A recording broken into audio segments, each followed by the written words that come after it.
गुजरात के वडोदरा में जगह जगह लगे पतंग बाजार के छोटे व्यापारियों से भी वडोदरा महानगर पालिका द्वारा चार्ज लिया जा रहा है। उत्तरायण के चलते वडोदरा में जगह जगह पतंग के बाजार लगे हैं। ऐसा ही एक बाजार दिवालीपुरा और शकली सर्कल पर भी देखा जा रहा है।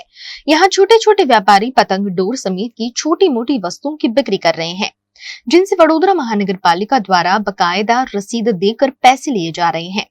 छोटे मोटे व्यापारी त्योहार के दौरान वस्तुओं की बिक्री कर अपना गुजारा चलाते हैं, लेकिन वडोदरा महानगर पालिका द्वारा उनसे भी 200 से 500 रुपए लिए जा रहे हैं।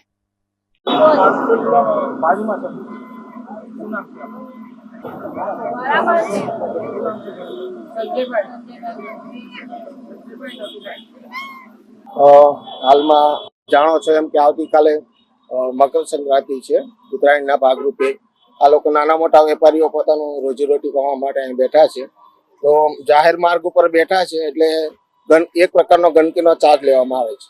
એ 300 રૂપિયા મિનિમમ, 300-200 રૂપિયા। એટલે વધારે જગ્યા જે રોકી હોય તો એના 500 રૂપિયા છે। જો એથી વધારે હોય, તંબુ બાંધેલા હોય તો એના નિયમ મુજબ વહીવટી ચાર્જ વસૂલવામાં આવે છે।